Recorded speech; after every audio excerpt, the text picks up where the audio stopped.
firstly, welcome along. This is the second Evidence for Learning webinar for this year and marks the first release of our new guidance report, the first new guidance we've done in quite a while. My name is Susanna Schofel. I am one of the Associate Directors with Evidence for Learning, and I particularly support the work of the guidance reports in our partnership with the Education Endowment Foundation in the UK. This webinar that you are attending tonight is really to look at some of the nuances of the professional development guidance report, particularly around the mechanisms. You'll hear a little bit from me at the start, and then I'm going to spend most of our time and energies with our panel, so you can hear from their incredible experience and their insights into this, what we think is a really useful and valuable report. I would like to begin by acknowledging that I live and work on the lands of the Wurundjeri and Woiwurrung people. I pay respects to elders past, present and emerging.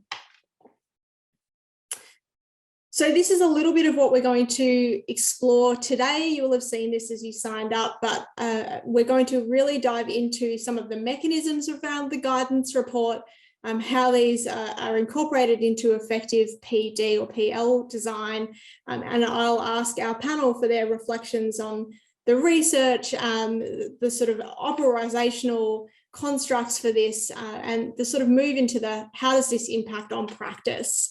And you'll see our panelists below. So I'm going to do some quick introductions now, and you'll hear more from them shortly. You'll see them on your screen as well.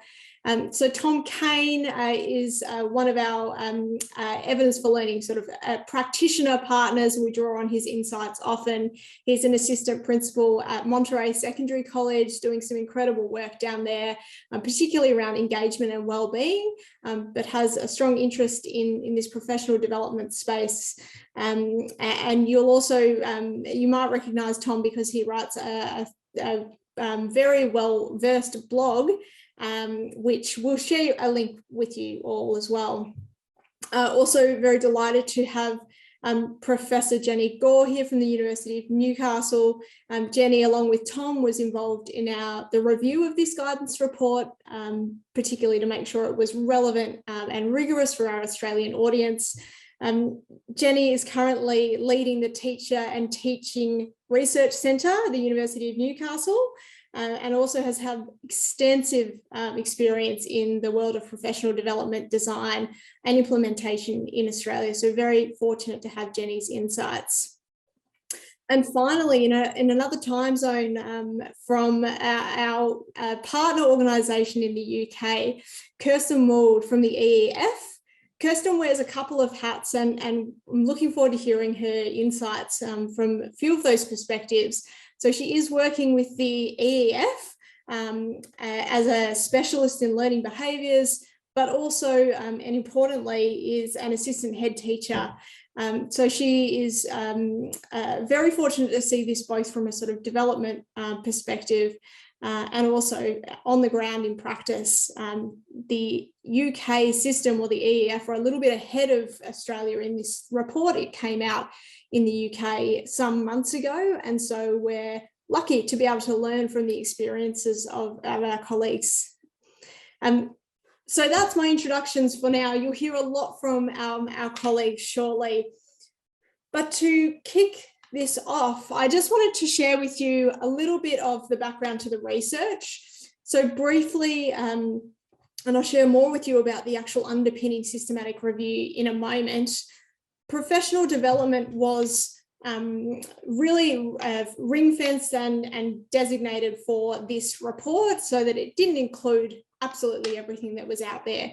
Importantly, professional development language was used.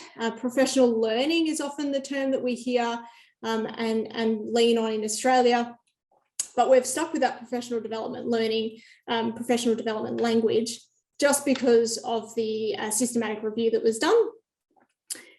This is and is not is a nice way to think about it. You know, professional development is work around instruction, so improving formative assessment in the classroom, for example. But professional development is not being briefed on a new piece of technology in your school. And so this is not so much for your information, because I think we're all on the same page about this type of thing, but to demonstrate where the line was drawn for the research that underpins this report. And this is what we've produced. So on your right, the Effective Professional Development Guidance Report, which is available now on Evidence for Learning's website. This has been released on Thursday, and new tools that associate this report have been uploaded today. So please jump in and check this out. We'll provide all these slides and links with you after the session tonight as well.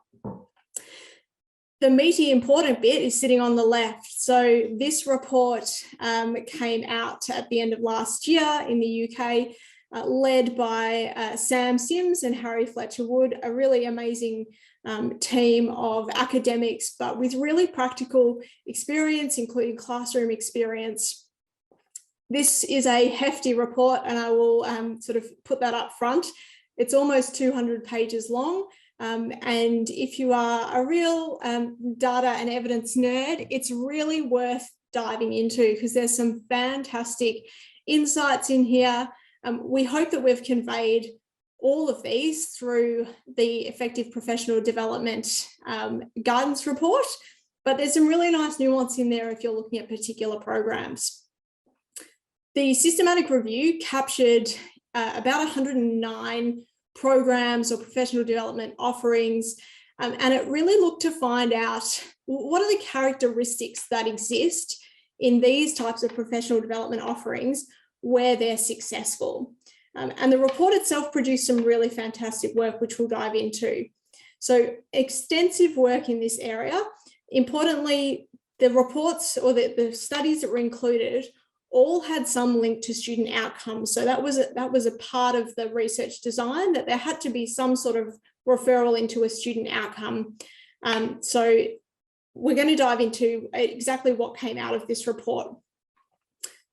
Like all of Evidence for Learning and the EEF's other guidance reports, this report presents recommendations for school leaders and also a number of other people in schools who are instilled in driving this work. This report has 3 recommendations. I'm going to do a whistle stop through each of them before we get to our panel, but I'm really going to focus in on the second recommendation tonight.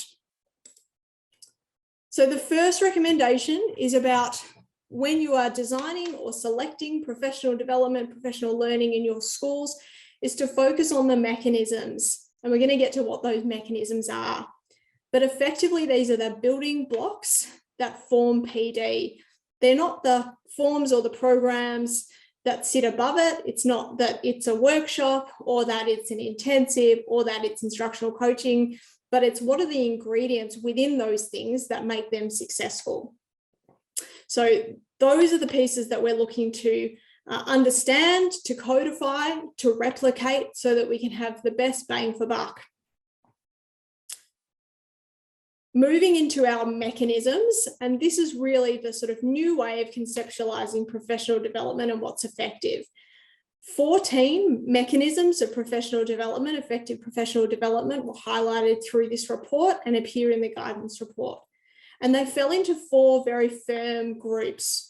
A couple of the learnings that came out were around the importance of having a balanced design, and we'll show you a little bit about that. And Jenny will specifically speak to the case study that we put into the Australian guidance report around the quality teaching rounds with that lens.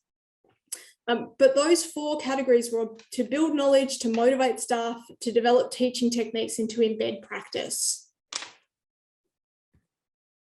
Here they are on the page, so I'm going to expand these because these are quite small to have a look at. But building knowledge, we ran this session this morning with a number of teachers who really saw the links to their own teaching practice with their students. So a lot of this is just good practice with learners, and it doesn't matter that learner's age, and teachers being learners themselves. It's really important that these types of things, so managing cognitive load, revisiting prior learning, were essential mechanisms within the most effective PD. Motivating teachers and setting and agreeing goals was something that came out very, very strongly. Presenting information from a credible source came up again and again, providing affirmation and reinforcement. developing teaching techniques. This was really interesting as a group because this group appeared very, very consistently, more often than some of the others, and that might be represented by the 5 as opposed to 2 or the 3 that you've seen previously. But these things were really around sort of modelling, instructing teachers how to perform something, rehearsing the technique, and arranging social support. And that was particularly noticeable in programs that were supporting early career teachers and others. And the 4th one was embedding practice. This one really, there's some interesting work comes out of this, and I'll show you on another slide as well, but providing prompting cues, prompting action planning, encouraging the monitoring, which is something that I think we don't always do well, and prompting context-specific repetition. So each of these in the guidance report dives into detail below the mechanism. So you'll be able to go in there, have a read, understand exactly what these are. The caveat around these mechanisms is we're really conscious that we don't want it to become a tick the box type exercise, and for anyone to say, yes, we've done all 14 and therefore our professional development will work. That's just not, it's just not going to happen. So it is likely that with more professional development or more mechanisms, the professional development is more successful, but this comes down to implementation and it comes down to quality. So, you know, we all know that all workshops are not created equal. And so how they are delivered, whether these mechanisms are activated in an appropriate way, these are all really important considerations for school leaders like yourselves. And the third, the second recommendation does talk to this idea of a balanced design. So have we got elements from all 4 of these sections? We don't need to have every single mechanism, but have we got representation across all of them? A really interesting question came up this morning from one of our school leaders that we were working with and said, yes, but where should I start and which one should I put most of my energy into? It's a really difficult question to answer because you can put a lot of energy into one, but if you don't have all 4, it's going to fall over. And you'll see this in the diagram in front of you now. So the bottom, for example, activated elements from all 4 of those areas. I think the interesting one that I like to use as an example was really around the absence of a building knowledge aspect, and you'll see this second from the bottom. And this was sort of the misguided or misapplied professional learning. So you might have embedded something really beautifully, but if it's not quite the right thing, it might not have an impact, and it might have a negative impact, which is what we're looking to avoid. Not too much more from me before we get to the thing, but I wanted to flag that one of the resources that we published today was a balanced design worksheet. And so this is an accompaniment to the balanced design section of the guidance report, which prompts questions for school leaders to have these discussions. So one of the things that we like to see and encourage within the system is more school leaders and more teachers being really critical consumers. And this takes time, we know, and we acknowledge that. But to work through these types of conversations to say, well, how are we managing these things? How are we ensuring that teachers are really motivated and we're not just pretending or saying we're motivating them? Where are we developing those teaching techniques and how are we embedding practice? And part of the value of articulating that is that it becomes really, really concrete. The third recommendation links to one of our other guidance reports, the implementation guidance report. And this really goes to the quality piece. So implementing professional development with care, taking into consideration your context, your staff, your students, and your school. So this is around the adaptation, knowing where you can adapt and knowing where you should stick really firm. And that's often where we see those mechanisms play in. So this one I'm not going to go into a great deal of detail about, but just to flag that this is an important step, part of that embedding step almost to say, we need to make sure we're implementing this well and giving it the time that it deserves in order to have a really solid standing and kick off. I'm going to throw over now. So we're going to go into a bit of a discussion with our panelists. We'd like to spend as much time on this. I encourage you to put questions into the chat box as you think of them, if you think of them. If we have some time at the end, we'll come back and revisit some of those questions. My colleague Kai, who is in the chat as well tonight, will capture some of these questions, especially if we don't get to them, so that we can come back and continue the conversation with you as well. So I'm going to start. I think we'll talk to the research first. So the research base that underpins the evidence is a core part of what Evidence for Learning do, and we find that balance guided by our colleagues in the EEF as well, between having something that's rigorous but also really relevant and usable. This report, I think, is a great example of that. But Kirsten, I mean, we were really lucky to sit in with your colleagues yesterday in a session for schools who are mobilising this report and training. I'm interested in your work with schools and how you've been working with them on the recommendations. I mean, can you just share your reflections on how these recommendations, how this report has been received and is starting to be used in the UK? Thanks, Susanna. Yeah, absolutely. I'm really delighted to join you this morning for me from the UK. Just our guidance report came out, as Susanna said, in the autumn term. So we are very much still learning and gaining feedback around it. But we know supporting high quality teaching is critical in improving learning outcomes for young people. And in England, we've had a real changing landscape around recognition of the importance of teacher quality. So we have a couple of new frameworks, the early career framework, supporting early career framework teachers, and also national professional qualifications, supporting teachers a bit further on in their career. So the audience for this guidance report has been really interesting. Of course, we've got school leaders like yourselves thinking about practice in our own schools and in groups of schools, but also professional development commissioners and designers thinking about their offer. And equally, us in schools thinking about the offer that's being given to us and being a little bit more critical around that. But also another audience has been ourselves. So within the Education Endowment Foundation and our work with the research schools, thinking about our approach to training across the country. So yeah, recommendations 1 and 2, this idea of mechanisms in the 4 groups. You know, we've got these 14 mechanisms, these building blocks, and we're being encouraged to use some from each of those groups. And these mechanisms are supported by evidence on human behaviour. It's really powerful behaviour. And they have been really well received, both by schools and by PD providers. And you're going to hear this again and again, I think, this danger of a tick list. It's very easy, isn't it, to read the headlines of a guidance report and not really delve into that detail. And so those mechanisms are deliberately designed as these cogs. So thinking about the interconnections between these different mechanisms, not having just one spinning in space and really not interacting with others. I think that kind of visual has been well received.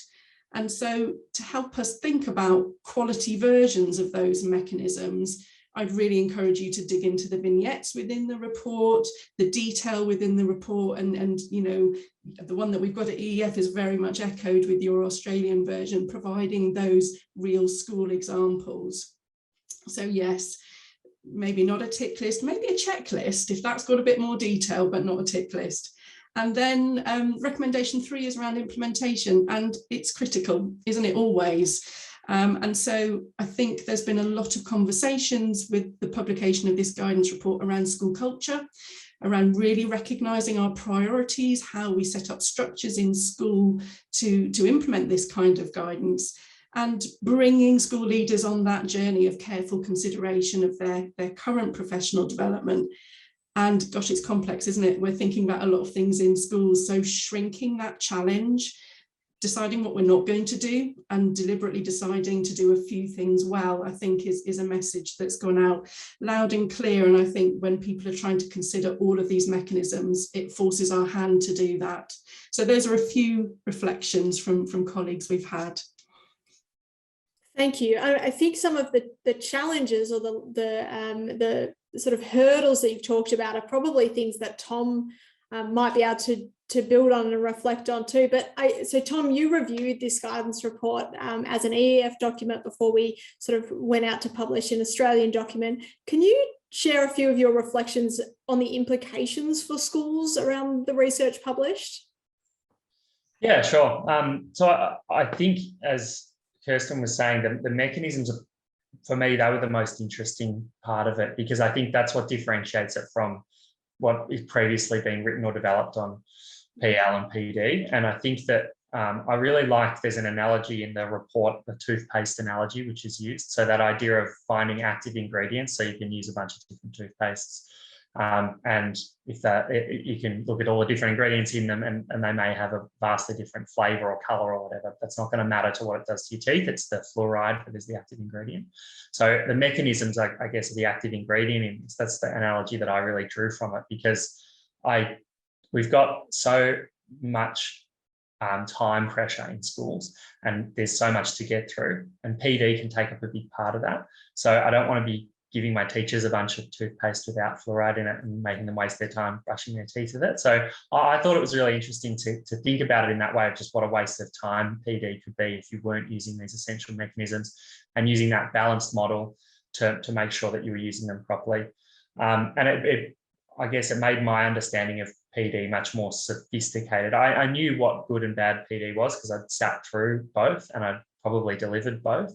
And I think my previous view was that there was this spray-on model of PD where it was just, you sort of did this wide-ranging, here's all this information, and then you hope that some of it sticks through to the classroom.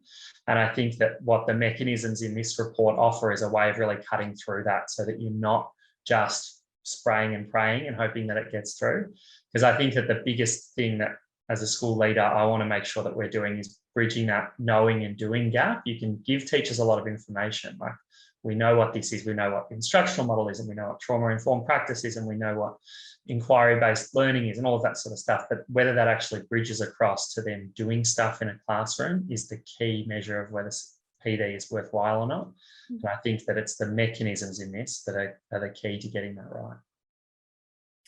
That's so helpful, I think, Tom. From I mean, the fluoride example is a really great one. I think a really simple thing, like so clear and so easy, but it certainly helps to. We've done a lot of work around active ingredients with the implementation guidance report, a number of the other guidance reports, but none of them have really explicitly called it out like this.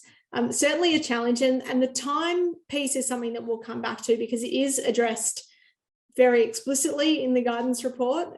But I think what you said about just making sure that you're not doing things and you're not making people do things for the sake of doing them, that there is some sort of, yes, we're sure that this is going to have some impact, or at least we're giving it the best chance of impact because we've seen these mechanisms in the design of the PD. Jenny, we might go a little bit step back, because I'm interested, from an academic perspective, the report that Harry Fletcher Wood and Sam Sims and their colleagues wrote was quite a comprehensive one. You've had a bit more time to sort of dive into this level of detail, and I know you've had conversations with them as well about the detail, but would you share a few of your reflections and insights into the research and why the research is important at this stage? Yeah, it's actually a really important piece of scholarship. It's so comprehensively done. So the rigor of the work itself is really fabulous. But I think the innovation of it is really interesting as well, to kind of just go away from what I've been calling a bit of an orthodoxy about what is effective PG. It's almost like for a couple of decades now, we've been saying things like effective PD has to be sustained over time. It has to be content focused. It has to be based on teachers' own practice in situ. Many people argue there has to be external expertise. And it's almost like we have just accepted that. And a lot of the research that's been done in recent years effectively takes those elements and studies them and finds that they work or don't work, and then argues we need to do more study of those particular elements. What I love about what Sam and Harry and the others have done is that they've kind of thrown that up in the air a little bit, and they've said, let's look at effective PD programs. And I actually very much embrace the term PD. I think that I don't know why we've gone against it in Australia a little bit. I think it's because teachers don't want to be developed or something. You know, it's that we don't want to train teachers and therefore we don't want to develop teachers. But I think it's really important to recognise that we are talking about programs of professional development that have been provided to support teacher professional learning. And what they've focused on is programs of PD where there is evidence of impact on student achievement. And rather than just look at forms of PD, and we have for a while focused on forms and processes like professional learning communities, like lesson study, like coaching and so on. And I've been arguing for a little while, we also have to look at the substance of those. Like coaching isn't just coaching, it's what are you coaching for? What's the expertise of the coaches and so on. But what I love about what they've done is they've gone in a way to the side of or in a different direction to access, you know, not only the form and the substance to some extent, but the actual mechanisms that underpin it. So it's rigorous research. I think it provides really robust guidance for identifying powerful approaches to professional development. It's defensible because of the rigor, and I think it's also really practical. And I say that partly just because it does give the practical guidance, but also I think it's really practical because we're working right now, all of us, in a very high stakes environment where there's been so much pressure on schools and teachers. We're trying to figure out how to sort of move into this, hopefully soon, post-pandemic era of education. And so the choices that leaders are making and teachers are making about professional development, I think, you know, have never been more important. And so the practicality of the guidance is really great right now. I think we'll shift that conversation into the practicalities, the way that schools operationalise this type of work. And Kirsten, I might invite you to share your UK insights first, particularly with working with the research schools networks. How have they started to apply the guidance in the research schools? Yeah, just for those of you who don't know, we've got a network of these research schools. So we've got 38 across the country. They act as a bridge between schools and that research evidence and really bring that evidence to life. So they're a crucial part of our mobilisation of the guidance report. It's great to have that sitting on the shelf, but we need to see what it looks like in practice.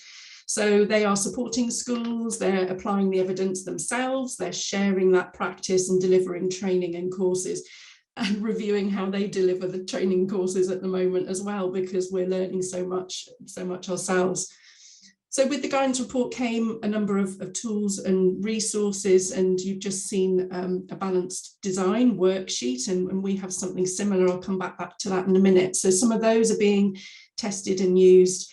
We offer a range of ways to get school leaders really involved in that evidence. So we offer deep dives where you can just come and really get nerdy with that evidence and really get to grips with that enormous report, which is well worth a read for those people who are enjoying it. And I'm guessing if you're on a call now at 7 o'clock at night, you might be those people. We also do a train the trainer. So we have developed a training program around this. And again, coming back to audience, it will be interesting to see who picks this up in terms of PD providers or schools. And we've got a real solid theory of change around that, around school leaders developing their beliefs around PD and leaders' knowledge of that pedagogy and how that links with those mechanisms, obviously leading to improved pupil outcomes. That's what we're hoping for, but also reduced teacher workload, because if we're not doing this scattered gun approach, as Tom described, and we're really articulating what those processes are, that's going to benefit us. We have got a series of podcasts. I'll just mention that. I'll maybe put a link in the chat. So we've got Evidence into Action, and there's one particularly around this guidance report. But the balanced design, I think, has been really well received, and it's helped people to consider that approach. So thinking about where we have that building knowledge area, but actually we're not motivating teachers, we're not helping them set goals. We're maybe not giving them that chance for that really deliberate practice, that modelling and rehearsing the techniques, and therefore it's not being embedded. we've got that real danger of knowing about stuff and assuming that it leads to change in practice in the classroom. And equally, you know, if we're building knowledge and motivating, we're perhaps again not embedding that practice. So sharing that balanced design worksheet with staff, thinking about which voices you bring to that. Is it one person in your school at the moment who's really leading that PD? Can we bring more voices and think about the structure, about how we deliver that, how we plan for that in schools? So we've got that embedding bit really being delivered on the ground. And I would really encourage you with that balanced design worksheet to share some modelled examples across schools, because seeing and learning that school to school voice is really crucial. And one other thing, just finally, just that I know our schools have been thinking about is reviewing the content of PD, that idea of building knowledge, but is it from a credible evidence source? And really being quite critical about what we're delivering to schools, where that's coming from, and articulating that, and therefore seeing that shift in motivation and people really wanting to take that on in their practice. So those are probably the key areas that people are involved with, but huge amount to learn. We run roundtables in the summer where we invite school leaders in to say, you know, exactly how they've been using this guidance report. So I look forward to hearing more. And we look forward to hearing more about the outcomes of those roundtables too.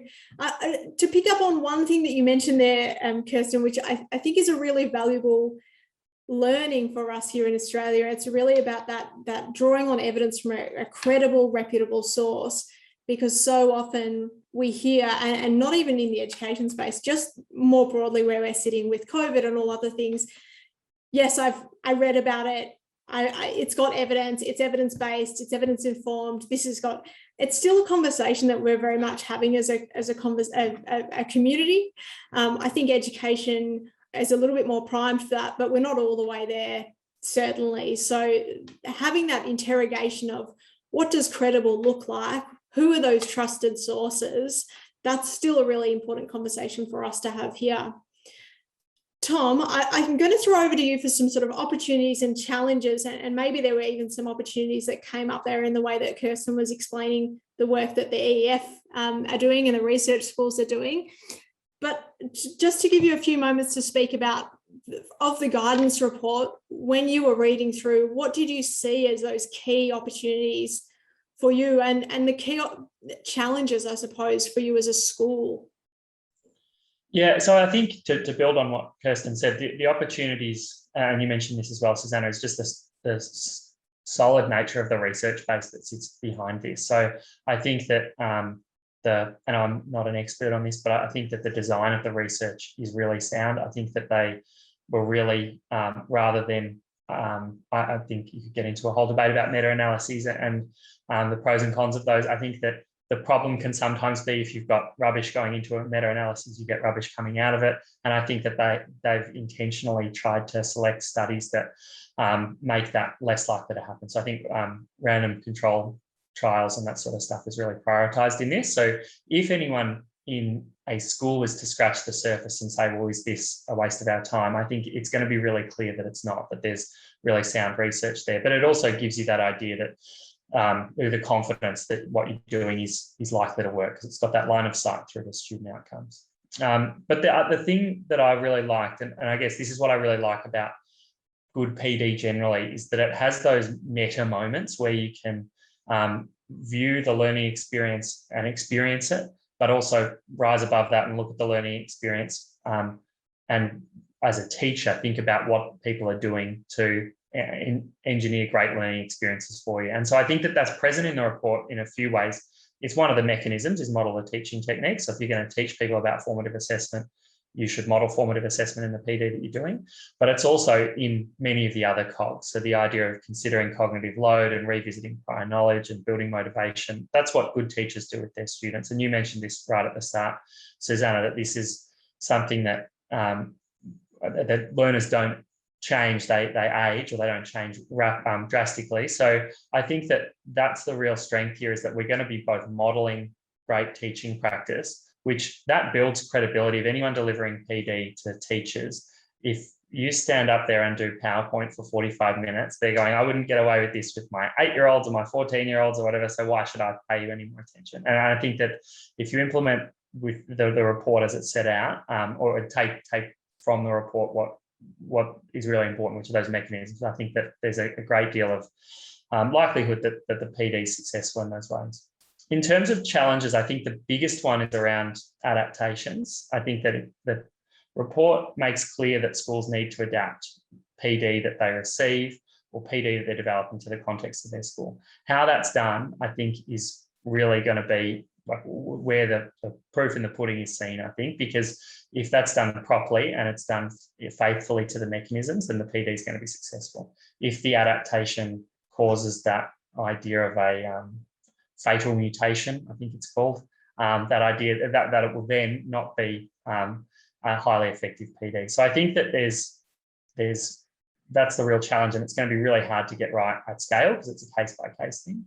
And the other thing that I worry about with this is, even though we've all said that it shouldn't be a checklist, I know someone's going to turn it into a checklist, and I know that peak bodies and government departments love the idea of fidelity, and fidelity with this sort of thing really scares me because it would have people trying to do things for compliance reasons, not because they think it's going to create a good experience for the learner and the PD.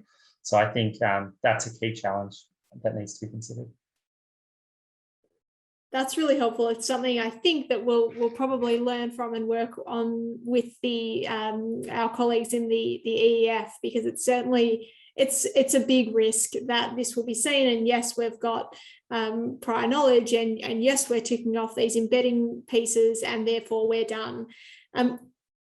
This segues well, because Jenny, I want to invite you to speak about quality teaching rounds. So as part of the guidance report, we included an illustration of quality teaching rounds to demonstrate how a balanced design looks in Australia. So Jenny, that's part A. Part B is drawing on Tom's point around fidelity and around sort of where to hold tight and loose. I wonder if you can also talk about quality teaching rounds with that lens. Absolutely. Thanks, Susanna. I might even go to part B first, because I was taken by Tom's comment about fidelity. We actually have a paper coming out very soon that talks about this question of adaptation and fidelity. And what we've found is that schools can meet fidelity requirements because they're doing the components of the intervention, but they're messing with the meaning of the intervention. And so it's not just about fidelity, it's about understanding, as we argue in the paper, drawing on some other authors, the performative aspects of the intervention, doing the bits, but what they call the ostensive aspects of the intervention as well, which is kind of the meaning of them. And so adaptation, that balance between adaptation and fidelity is a crucial one. And any intervention has to be adaptable, otherwise it's not going to go to scale. But I think we really have to be mindful that it's not, again, just about ticking off the components. We come together for a discussion of a reading, we go and watch a lesson, we code and discuss the lesson, and we have an extended discussion. It's about making significant time for teachers to really engage in critical analysis of practice. It's making sure that we're developing, their shared understanding and so on. So I guess that does take me back into quality teaching rounds. And we actually spoke to Sam Sims and Harry and the others about our work, and they said it absolutely met the criteria for a balanced design and includes many of the mechanisms. It wasn't included in the report because our study of student outcomes was published just after their kind of inclusion criteria period. But the quality teaching model absolutely builds knowledge because it provides this set of dimensions and elements that are not skills of the classroom, they're more about qualities of the classroom. And so it really engages teachers intellectually in thinking about the qualities of the classroom. And we use three big ideas of intellectual quality, quality learning environment, and significance. And that absolutely reduces the cognitive load. Teachers are bombarded with so much information and so much noise, and it reduces quality teaching to these three big ideas and really helps to build that shared understanding. And it also is revisited over time, and it builds on what teachers already know and do. So there's too much PD out there that tells teachers effectively to forget everything, here's the new way. Our approach is very much about respecting what teachers already know and do, and honouring the complexity of teaching. We motivate teachers because the feedback they get through the process of coming together to observe each other's classrooms is immediate, and much of it is really affirming. And I think, we all need affirmation, but we can also be challenged and stretched a little bit at the same time. And so I think that motivation comes not only from the process, that aspect of the process, but also because we absolutely create a safe place for doing critical analysis of practice. We have a coding mechanism on a 1 to 5 scale, and we have held out now for 20 years against departments wanting to use that as some kind of rating system. It's only to be used for teacher professional development. And so the codes that the group comes up with stay within the group, and it's confidential to the group. We develop teaching techniques because teachers engage in these really fine-grained conversations about their practice, and it's not giving you feedback on your lesson so much as it is using the opportunity to be in each other's classrooms to talk about our practice. And I think that really helps. And they get to see each other in practice, which in too many schools, teachers never get to really watch each other teach, not whole lessons. And our process is always about a whole lesson, because we're not just interested in rapport or feedback, we're interested in learning. And learning, whether we like it or not in schools, tends to happen over periods of time that are called lessons. And it's very much embedded in practice because of the repetition that occurs, because teachers engage in a set of 4 rounds with their group, but they also develop the skills to, if you like, reflect on their own practice, because they have the concepts of the quality teaching model to reflect on. Teachers say things like, we can't go back once we understand teaching in this way. It's kind of fully embedded.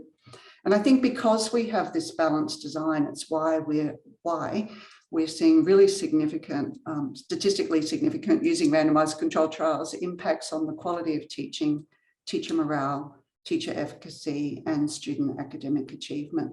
So this kind of one initiative with that balanced design and multiple mechanisms is having a really broad impact. And so then I think it really helps leaders to get that, if you like, bang for buck. The investment that they're making in 4 days of teachers' professional learning time is having all of those consequences. And one tiny other piece of that is that because we mix teachers up in different stages, grades and subject areas and levels of experience, it actually really enhances the culture of the school and the collegiality within the school.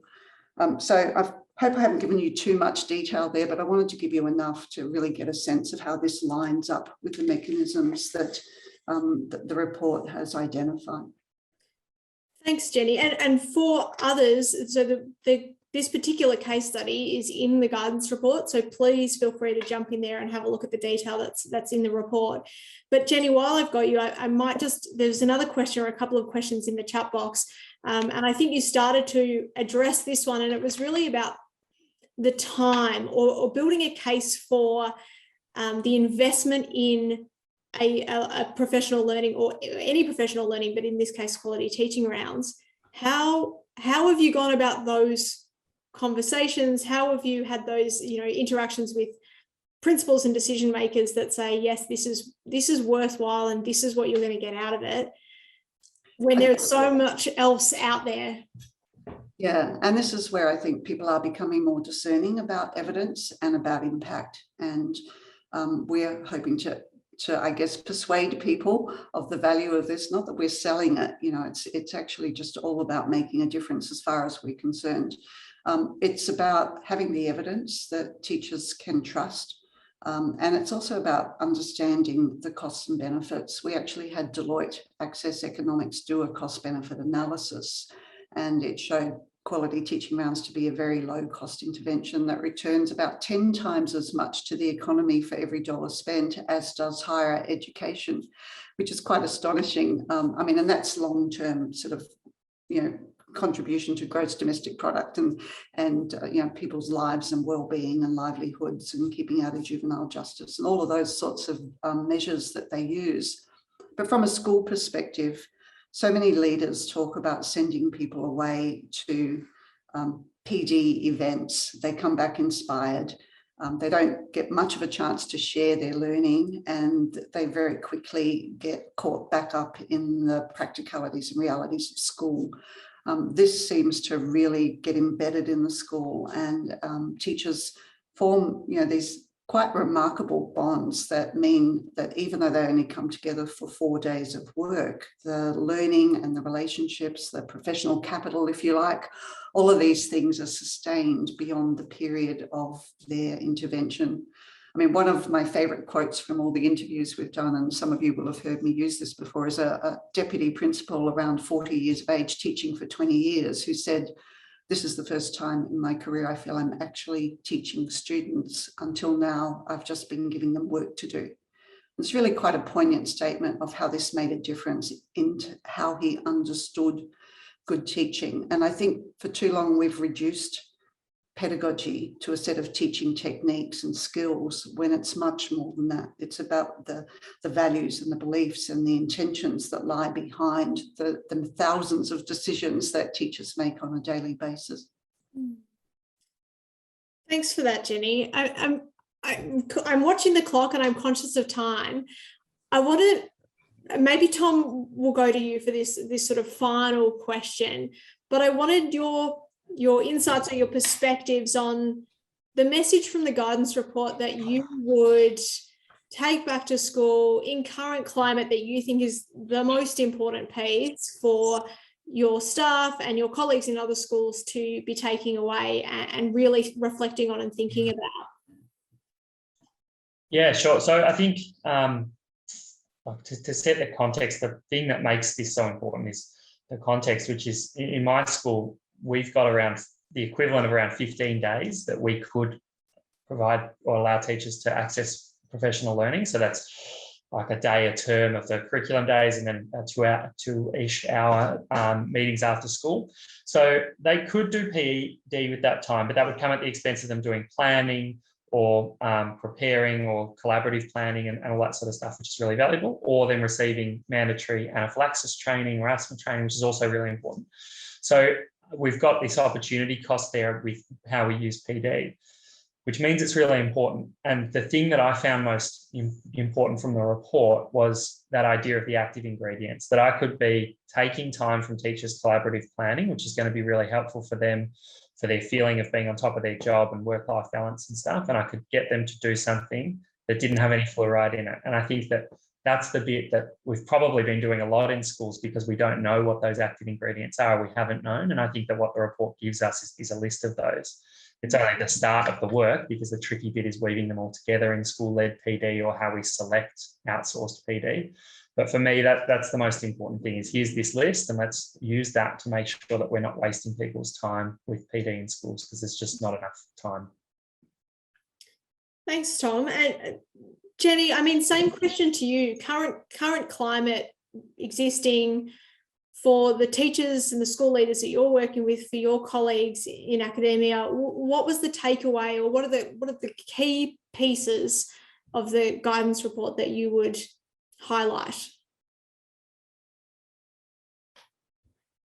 I'm going to keep it really quick because I'd love to get to more of the questions. But I think, really understand the mechanisms as the core building blocks of effective PD. And with that knowledge in mind, choose wisely, implement well, and stick with it. Stop, chopping and changing according to the next silver bullet, and really give something a good go.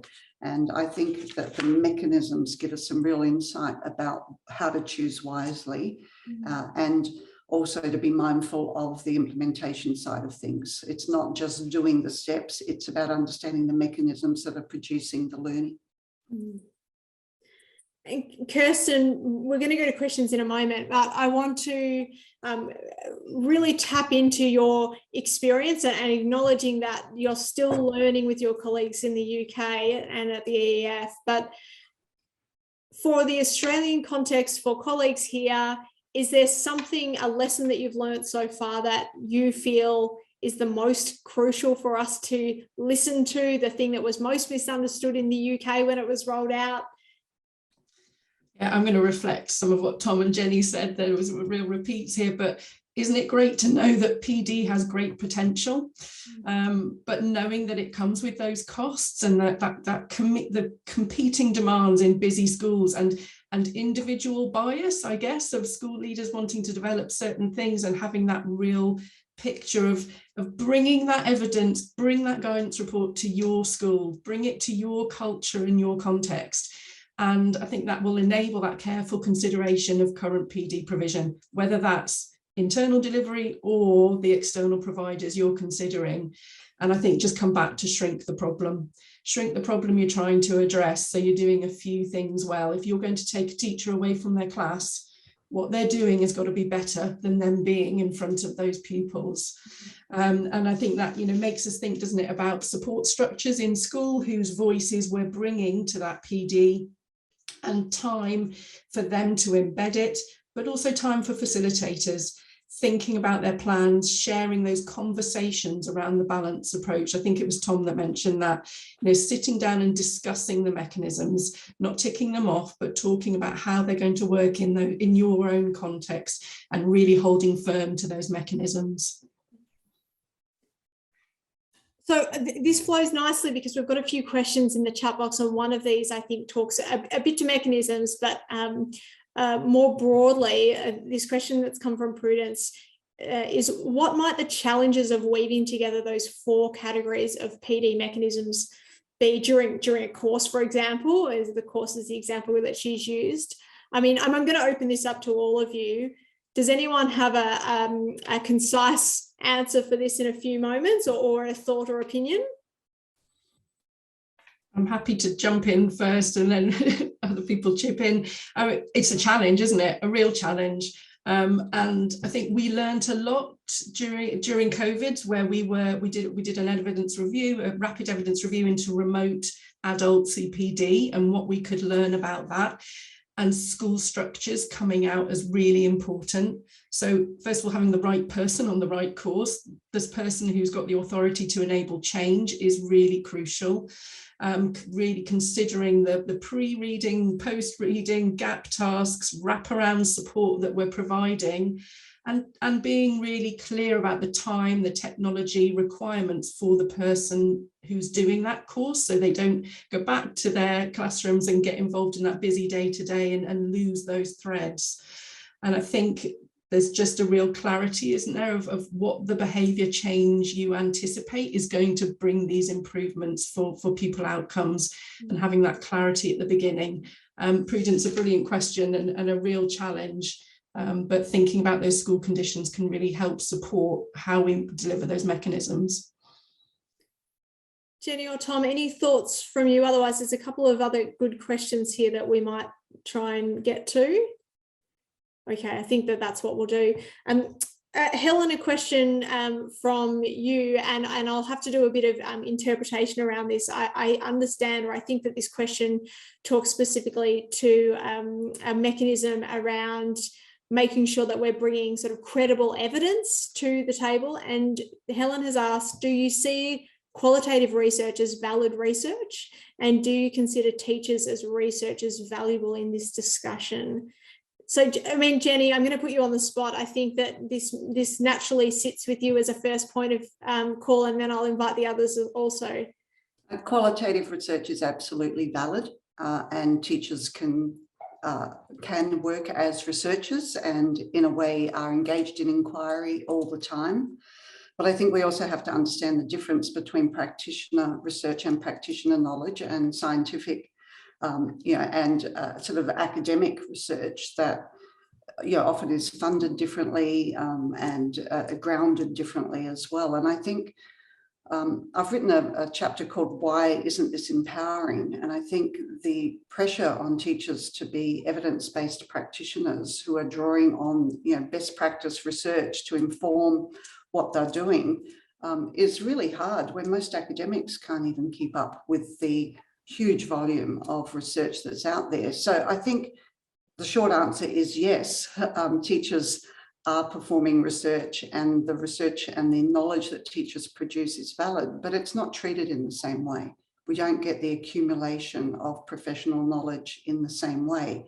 And in fact, it's a huge failure of our profession, that we're not so good at the accumulation of knowledge, because too often we're asking teachers to kind of reinvent the wheel and make it up for themselves. That's partly because we've not come to terms with what we actually mean by good teaching, and everyone has different views about that.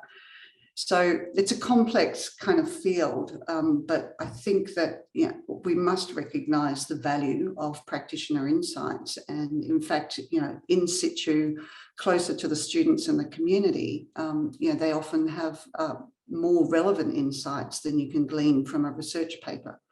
But you can't get the same evidence from comparing two groups within a school as you can from a large-scale randomised controlled trial, for example. Yeah, so everything has its place, Jenny, but we just need to understand what that place is and where it's most valuable to play in. Absolutely. I'm going to wrap us up here. There was just one really good summative comment here from Ross just around the challenges. Understanding the needs of your staff and students, reputable data, time, clarity of instruction, follow up and follow through. And I think that really does capture quite a few of the challenges that we know schools are facing. This report doesn't go to the structures that will start to alleviate some of those challenges by any means, but hopefully it provides a little bit of sort of pinpointing so that we can be more effective with the time that we have. Really keen to follow up this conversation with all of you. I'll just quickly share a couple of slides really to show you how you can get in touch with us. So our contact details up on the page here. Our e-news goes out on a monthly basis or thereabouts, and really encourage you to engage with us that way, as well as on Twitter, Facebook, also a new LinkedIn page. And then a summary of our resources that we've talked through tonight. We'll make sure you have all the links to these as well. But I'd just like to say thank you so much to our panelists, Tom, Jenny and Kirsten, for your preparation for this webinar, for your engagement throughout the process. I mean, the development of this report's been happening for months in the UK and since the start of the year here in Australia. So we really appreciate your generosity in providing your insights to this work. For all of you who have joined us tonight, you will get a certificate of attendance sent to you, and you'll also receive an email in the next little while with links to all the things we've talked about. Kirsten talked about a really terrific podcast, the Evidence into Action, which is produced by the EEF, and particularly one of the podcasts which features Harry Fletcher Wood. But they're all a terrific series, so please dive into those. Some of Jenny's research too will include, and Tom's blog also. So you'll see that in your inbox soon with a survey to share your thoughts on the webinar tonight and what you'd like to see Evidence for Learning do next. Have a lovely evening. Thank you for joining us and staying with us so late. We really appreciate it. We hope you find this guidance really valuable and useful and practical. And please reach out to us with your feedback and thoughts. We're really excited about it, but we want to make sure it's landing. And we look forward to working with you all on it. So thank you for joining us.